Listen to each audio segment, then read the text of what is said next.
Fala aí pessoal, tudo certo? Mais um vídeo aqui no canal no ar. E hoje falar de base, né? Finalmente uma boa apresentação novamente aí no Campeonato Brasileiro Sub-20. O Santos goleou o Fortaleza por 4-0. Assisti esse jogo e não assisti no Real Madrid para poder fazer o vídeo. Então vamos falar sobre essa partida. E uma promessa da base pode ser vendida, tá perto de ser vendida. A notícia que saiu agora à tarde também lá no GE. Vamos falar sobre isso também, falar o que eu penso. Eu sei que teve a questão do William Arão já hoje, mas eu vou deixar para amanhã de manhã, tá? Provavelmente. Ou de manhã ou à tarde, sei lá, vamos ver aí. Lucas Mussetti disse, né, que o William Arão está muito próximo, bem próximo mesmo. Ele tinha adiantado lá no canal dele no Instagram, se você não viu, né? E aí depois na live com a Gabi lá no UOL falou, né, sobre a situação do William Arão. Tá muito, muito próximo, quase fechado aí de ser... Peraí, vou ajeitar essa cadeira e ficar baixando. De ser a nova contratação do Santos, né? O novo volante do Santos, mas fica para amanhã, tá? Hoje vamos falar da base, que, como eu falei, venceu o Fortaleza. Até vou abrir a tabela aqui do Campeonato Brasileiro Sub-20, porque a gente estava lá embaixo, né? Como eu falei no vídeo de sábado, né? Acho que foi Sub-17 mais Sub-20. Tava ficando preocupante a situação, muito longe de classificação, perto da zona do rebaixamento. E assim, esse time tem muita capacidade, né? Muito melhor do que tem apresentado aí.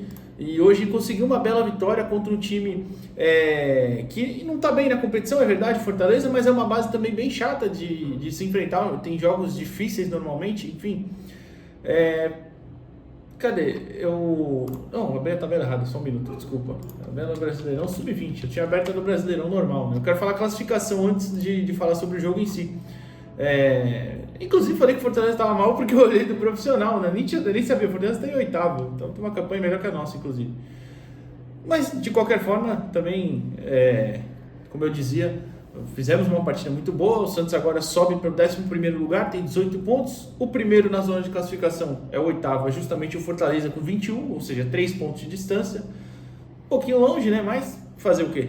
A gente vai ter que correr atrás se quiser classificar, porque deu algumas vaciladas, né, ao longo da competição. Já foram 14 jogos, tem mais 5, né? Se não estou enganado, são 19 rodadas, 15, 16, 17, 18, 19, então 5 rodadas, né? Não dá para classificar, claro, mas já ficou um pouquinho mais difícil. Vamos ver, né? Vamos ver aí. A próxima rodada também é um jogo bem difícil, é o Flamengo, fora de casa, que é terça-feira que vem. Mas sobre o jogo de hoje, né, escalação padrão, né, de sempre. Hoje tinha o desfalque do Rodrigo César, que foi expulso no último jogo, também é bom lembrar, né? E a partida foi em Santo André, né? Foi no sintético lá de Santo André, porque aqui começou hoje a reforma do gramado do CTR Pelé. Como eu tinha falado para vocês, né, já há um bom tempo, só me passaram errado que iam já reformar junto com aquela parte da base que foi reformada e ainda não, e não tinha sido ainda, né? Começaram hoje só, aparentemente. Segundo o diretor José Roberto Quaresma, né? José Renato Quaresma, né? Eu sempre confundo o nome dele. Segundo ele, né, começou hoje, mas o que me falaram aí é que realmente aconteceu. Eu já tinha falado aqui para vocês, né, que ia acontecer essa reforma. Então foi para Santo André o jogo. Acredito que não foi para Vila por conta do jogo lá de ontem, lá da Luve, lá da sei lá eu o quê. Mas de qualquer forma, enfim, a gente foi para essa partida daquele jeito padrão. Eu vou colocar a escalação daqui a pouco, até porque eu vou abrir aqui, mas para falar certinho, né, para ver se eu não esqueci ninguém. Mas Rodrigo Falcão, Gabriel Simples, João Ananias e João Alencar, Vinícius Lira na lateral esquerda, no meio Profeta voltando a jogar, um tempinho estava fora o Profeta, e o Gustavo Henrique, o capitão da equipe, né? Eu vou até olhar aqui, é isso mesmo, tá? Pepe Firmino como armador, na frente o Robinho Júnior, Matheus Xavier e o Alejandro Villarreal, que, como eu tinha falado, né, tinha voltado a fazer uma boa partida contra o Juventude no último jogo, então, e hoje de novo, tá? Fez um bom jogo. Eu não acho que o Villarreal é um grande centroavante, nem acho que é um cara muito técnico.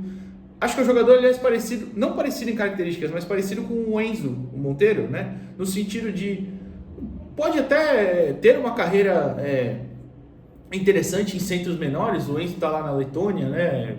Campeonatos aqui da América do Sul, de repente, com todo o respeito do mundo. Não acho que vai virar aqui, com todo o respeito, mas enfim, acho que pode render um dinheiro, por exemplo. Mas enquanto está aqui, óbvio, ele vem numa fase melhor, aparentemente, que o Cauã Pereira, porque os jogos que ele entrou, ele conseguiu participar, conseguiu sofrer pênalti, dar assistência, então acho que é justa aí a escalação dele.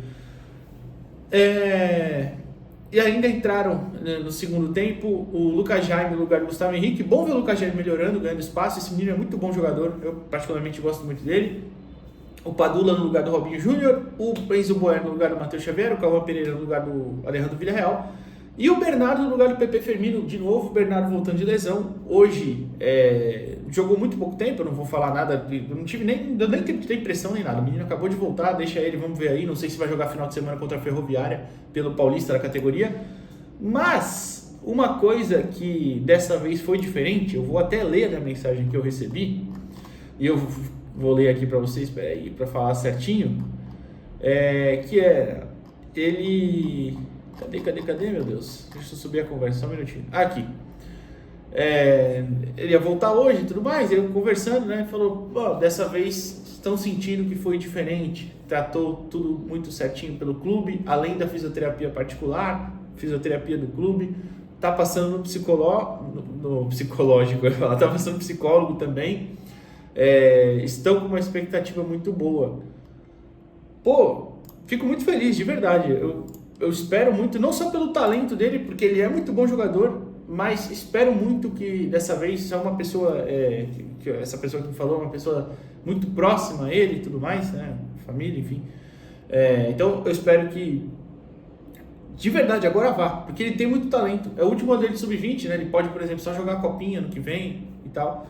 Mas tomara que dessa vez dê tudo certo aí pro Bernardo. E até, como eu falei, não só pelo talento, pelo psicológico também, né? Porque, porra, imagina quantas lesões seguidas, e, pô, o moleque deve ficar, né? Enfim, tomara que dê tudo certo. Dito isso, agora sim do jogo em si, eu não achei uma atuação tão boa, tá? No sentido coletivo, né? Foi muito individual mesmo, do jeito que o Santos é. Eu não acho que o trabalho esteja entregando o necessário, o trabalho que eu digo da comissão. Mas os meninos, quando tem atuações individuais, é isso, é gol atrás de gol, é igual contra o Corinthians, por exemplo. Só que nesse jogo, hoje, a defesa foi muito bem, não só a defesa, eu digo o lado defensivo, né? Não quero falar só os laterais e os zagueiros, não é isso, tô falando do lado defensivo, os volantes, os meias, todo mundo, enfim, vocês entenderam o conceito. E hoje foi muito bem, dando poucas oportunidades para o Fortaleza, né? Então até o Falcão trabalhou pouco na partida, né? Então ainda bem, gostei disso. Em relação ao último jogo, por exemplo, tiveram mudanças, né? Eu já falei, o Profeta voltou, o Kenai saiu, o Rodrigo César estava suspenso, então nem foi opção. O Enzo Boer não estava conseguindo ter boas atuações, então saiu do time também. E o Cauã, assim como o Villarreal. E o primeiro gol sai, né, no lateral, que o Vinícius Lira cobra. O Villarreal faz um giro muito interessante, ele sabe fazer o pivô, né? Ele é um cara que não é tão forte e tal, mas ele sabe fazer muito bem pivô, girou muito bem, cruzou, e o Robinho Júnior na segunda trave, muito inteligente, se livrou, o marcador estava próximo dele, deu um passinho para trás e fez de cabeça o gol, o 1-0, e já deu uma tranquilidade, porque o gol foi cedo, acho que o gol, se não me engano, foi com 14 minutos, ou 16, alguma coisa assim, e aí depois... O jogo ficou um pouquinho mais tranquilo, né?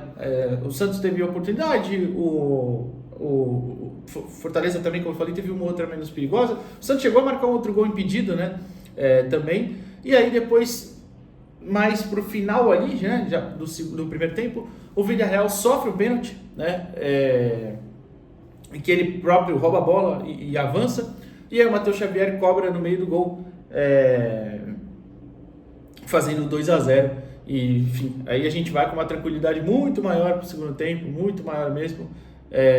Tem ainda uma oportunidade do Profeta que ele manda para fora, passa com perigo, enfim. Então já deu uma bela tranquilizada já no jogo em si, né? E aí até para o segundo tempo, quando você já tem esse 2-0, dá uma acalmada no ritmo. A gente sabe que o Santos normalmente já para de atacar, não foi o caso hoje, mas o Santos deu uma diminuída legal no ritmo, passou a controlar o jogo, dar alguns toques mais tranquilos, né, mais segurando, esperando, alguns dribles até a mais no meio de campo esperando. O Robinho Júnior dá uma bela caneta, por exemplo, o Matheus Xavier também dá um corte que deixa o marcador perdido, mas para atrasar a jogada mesmo, enfim. Então assim, foi mais uma controlada no resultado, e eu até entendi, não estou criticando não, tá? E aí depois faz o terceiro gol mais pra frente, né? Com o Pepe Firmino, que até fez um jogo hoje, acho que um pouquinho abaixo do que contra o Juventude, que ele tinha ido muito melhor. Mas o Pepe vem numa fase muito boa, tá? Vem jogos em sequência aí, atuando como meio armador muito bem. Mas o Robinho Júnior rouba a bola, o Villarreal toca para o Matheus Xavier, o Matheus de primeira para o Pepe chegar batendo, aí o 3-0. E aí depois até acontece algumas substituições, né, dessas que eu falei, que eu tinha citado já. E o Vinícius Lira fez o último gol, né, mais perto do final ali, já com os 30 e tantos minutos. Uma bola sobrada na área, né, e o Matheus Xavier toca para ele afunda o goleiro, né, o Vinícius, que tem muitas participações, eu nem vou falar quantas porque eu não sei exatamente, mas ele tem muitas participações de gol nesse Campeonato Brasileiro Sub-20, entre assistências e gols mesmo. É um lateral que também vem fazendo um ano muito bom, e a gente já esperava até, né, já estreou no profissional e tal, vocês sabem, mas é um menino aí que segue uma curva de evolução muito boa, e de verdade, se, por exemplo, ano que vem a gente vende o Souza, sei lá, ele já pode ser uma alternativa no profissional. Não quero que isso aconteça, tá? Fique bem claro. Mas enfim, é um 4-0, repito, achei que mais na individualidade e tal, mas que a equipe se defendeu muito bem também. Hoje marcou pressão, igual nos bons jogos conseguiu fazer, outros bons jogos que teve esse ano, tipo o Fluminense, que apesar da derrota, o goleiro dos caras estava em dia de dida, pegou tudo, enfim. Então vale o elogio aí também a essa parte. E antes de encerrar, para passar para a parte da promessa que recebeu uma proposta, né? Individualmente falando, ótimos jogos de Robinho Júnior, Matheus Xavier, Vida Real. A dupla de zaga também foi muito bem, os dois Joãos, Vinícius Lira. Foi um jogo bem, dos mais talentosos sempre ali, né? Mas o do Matheus Xavier em especial, eu acho que chamou o jogo ao tempo inteiro, soube ler muito bem os espaços. Às vezes ele dá um drible ou outro a mais, mas acontece, né? Questão de orientação também. E como eu falei, preciso ser justo e elogiar. Por exemplo, o Robinho Júnior, o Vinícius Lira, a gente sabe do talento que eles têm, são jogadores que vão virar no Santos, né? Que estão no processo aí. O Vida Real, como eu falei, eu acho que em outros momentos, já falei aqui nesse vídeo também, talvez não seja dos maiores prospectos, mas a partida que ele fez hoje foi muito, muito boa e muito inteligente. Tá? É bom ser justo aqui e pontuar isso. No último jogo também, já tinha elogiado, mas a de hoje também foi muito, muito boa mesmo. E a outra parte é uma promessa que pode ser vendida, né? O Fernando Pradella. O Fernando Pradella recebeu uma sondagem, segundo Marcelo Braga. Eu vou acertar aqui a matéria, a aba certinho da matéria, só para não falar besteira. Que o Marcelo Braga, do GE, falou que ele deve ser vendido, permanecer no Santos, claro, até completar 18 anos, porque não pode sair antes disso. E o Borussia já fez a oferta mesmo. Segundo o Marcelo, a oferta é de 4 milhões de euros, cerca de 25 milhões de reais. Ele vai fazer 17 no próximo dia 3 de julho, tá? Ele ainda tem 16, mas já está no ano bom, né, de sub-17. E aí ficaria aqui até 2026, claro. Se ele vai quando completa 18 anos, seria no meio do ano que vem, começo da próxima temporada europeia, né?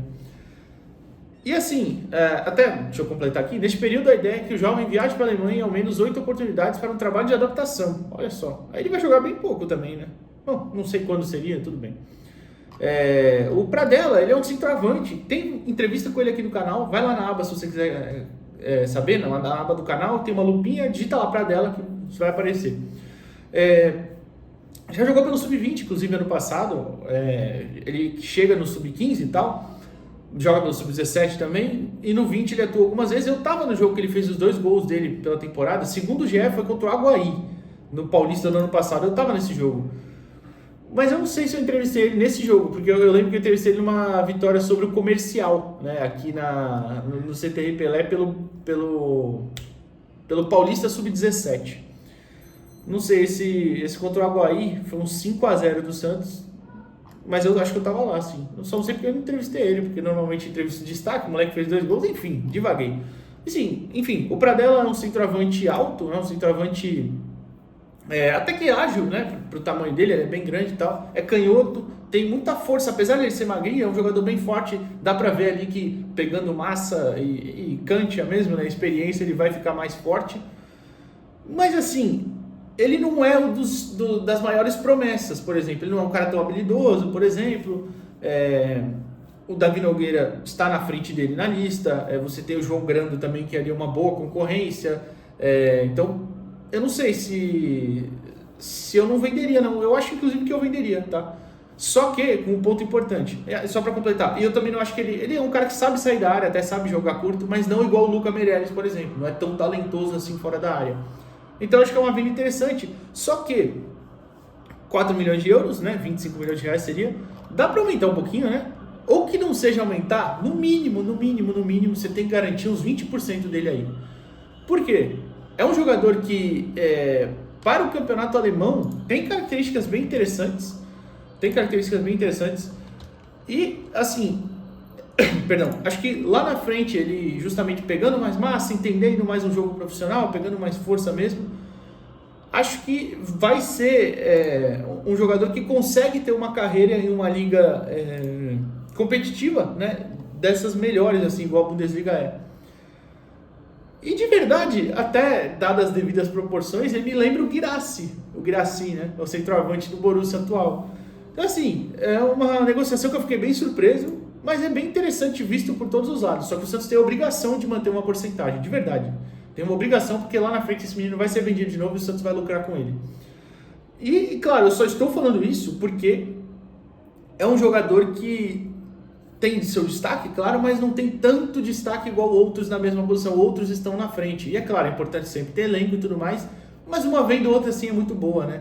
E 25 milhões do nada para um jogador do Sub-17 realmente é um bom dinheiro. Apesar de que, como eu falei, eu acho que dá para conseguir um pouquinho mais. Mas a porcentagem aí de manter tem que ser inegociável. Mas enfim, vamos ver se acontece realmente essa negociação aí do Pradella. Bom jogador, mas entendo se vender. Esse ano ele, por exemplo, fez 2 gols na vitória sobre o Atlético Paranaense pelo Brasileirão Sub-17, né? 2-1, 2 gols dele. É isso, pessoal. É isso. Então, vídeo da base aqui tá entregue para vocês. Deixa o like aqui no vídeo, se inscreve no canal. Comenta aí se você viu a partida, o que você achou. E até a próxima, pessoal. Valeu!